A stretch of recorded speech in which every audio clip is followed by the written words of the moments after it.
A particle describes a horizontal circle of radius 3 meters with uniform angular velocity omega radians per second. Its speed is 6 meters per second. Now the magnitude of the acceleration of the particle we know is given by the speed squared divided by the radius. So 6 squared is 36 and the radius is 3. So this is very straightforward. Notice that if we square the speed, we're squaring meters per second. M times m is m squared. S to the minus 1 times s to the minus 1 is s to the minus 2. R is in meters, of course. We cancel one of the m's up here and we get the units of acceleration. So this is 12 meters per second squared. We could also work this problem out if we knew what omega is. Omega, the magnitude of the acceleration is also given by omega squared times r. We know from previous videos that the acceleration vector always points towards the center of the circle. So when the particle is here at this instant of time, this is what the acceleration vector looks like. Its magnitude is 12. By the way, the units of these vectors, as you can see, are different. Let's get the time taken for a revolution. Well, a revolution is equal to the circumference of the circle. The circumference of a circle is 2 times pi times the radius of the circle. And we divide that by the speed of the particle. That comes from just v equals 2 pi r over t. Speed is distance travelled divided by time taken. Since the speed is constant, we can just plug in 6 here for v, and the radius is 3. So our answer is pi seconds, a little over 3 seconds. Now, the other formula for getting the periodic time, as we saw in the previous video, is 2 pi over omega. The problem here is we are not given omega in the question. But if we want to use this formula, we can find omega from the formula for the magnitude of the acceleration. See, we have found the acceleration and we know the radius. So omega squared is a over r, or omega equals the square root of a divided by r. So if we plug in for a and r, we get root 12 over 3 root 4, which is 2. So if we go back to this formula here, this is 2 pi divided by 2, which is pi seconds. A right circular hollow cone is fixed to a horizontal surface. Its semi-vertical angle is 45 degrees and its axis is vertical. A smooth particle of mass 2 kilograms describes a horizontal circle of radius r centimeters on the smooth inside surface of the cone. The plane of the circular motion is 4 centimeters above the horizontal surface. Now we want to get the radius of this circle. Now this is just a simple bit of trigonometry because we have a right angled triangle here. The side adjacent to 45 degrees here is 4, so we want the side opposite 45 degrees. So we know that the tan of 45 degrees is opposite over adjacent. So r is just 4 times tan 45 degrees. The tan of 45 is actually 1, so we get 4 centimeters. We could get this more quickly by spotting that this angle here must also be 45 degrees. Okay, because the 3 angles add up to 180. So we have an isosceles triangle. These two angles are the same, so the sides opposite the angles are the same, so this must be equal to 4. Okay, what are the forces acting on this particle? Well, obviously the weight is acting, the force of Earth's gravity.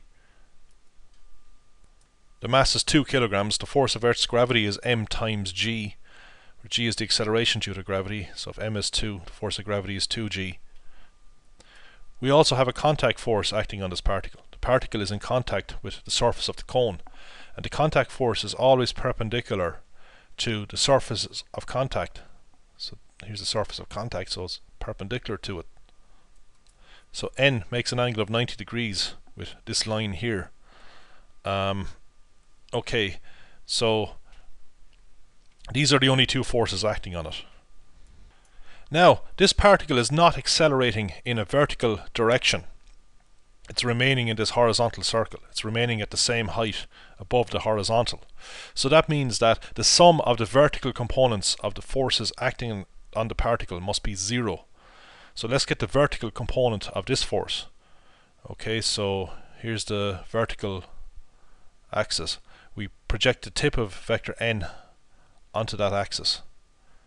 And here is the vertical component of vector n. We can see that it's pointing up the way. What about the vertical component of the weight vector? Well, the vertical component of the weight vector is just the weight vector itself, as the weight vector is entirely in the vertical direction. It has no horizontal component.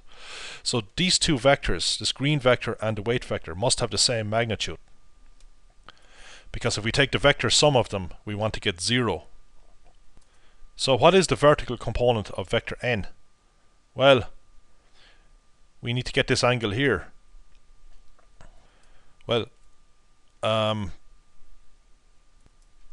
we know that this angle here is 45 degrees, because these three angles add up to, these two angles add up to 90. This is a right angle triangle. Since n makes an angle of 90 degrees with the slant height of the cone, we just take 45 from 90 to get 45 degrees in here. Now this angle plus this angle must add up to 90, because this dotted line is horizontal and this is a vertical line. So this angle in here must be 45 degrees. So to get the vertical component of vector n, we multiply the magnitude of vector n by the cos of 45 degrees. So that gives us n cos 45, where n is the magnitude of vector n. So now we have the magnitude of the vertical component. And the magnitude of this vector must equal the magnitude of the weight vector. So now we see that n is 2g divided by the cos of 45. Cos 45 degrees is 1 over root 2. So 2g divided by 1 over root 2 is the same as 2 times root 2g. Now we are assuming here that the particle is moving with constant or uniform speed on this circle. So we know that the resultant force on such a particle is always directed towards the center of the circle. So at the instant that the particle is here, the resultant force on the particle is pointing towards the center of the circle. When the particle is here, the resultant force will look like this, and so on. We know the direction of the resultant force. Since the particle is meant to be moving with constant speed, the magnitude of that resultant force is constant. We know the magnitude of the resultant force is given by mv squared over r. We know that m is 2 kilograms and r is 4 centimeters. I'm going to convert 4 centimeters to meters. But we know that this quantity here is just the magnitude of the vector sum of these two vectors. So I put in the arrow to emphasize that we want the vector sum of vector n plus the weight vector. I've just put an arrow over 2g. So what is the vector sum of these two? Well, we know that that vector sum must point towards the center of the circle, since the particle is moving with constant speed.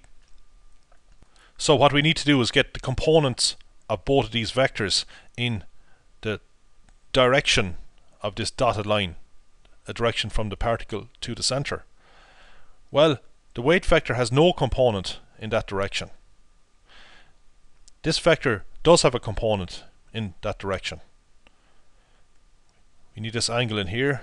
Well, if this is 45, the one next to it is 45, they both add to 90. So to find the component of n in this direction, we multiply n, the magnitude of vector n, by cos of 45 degrees. But we've already seen that up here, that n cos 45 degrees is 2g. So this is the magnitude of the resultant force on the particle. So even though the weight vector doesn't come into it, it does, well, I mean, the weight vector has no component in this direction, so it doesn't actually play a role here. It's really just the component of vector n that gives us the resultant force. So the sum, it's important to realize that the sum of vector n and 2, let's see now, vector n plus vector 2g is vector f. So this black vector here is vector f. So we just set this thing here equal to 2g and solve for v. Rearranging and solving, we get v equals 0.63 meters per second.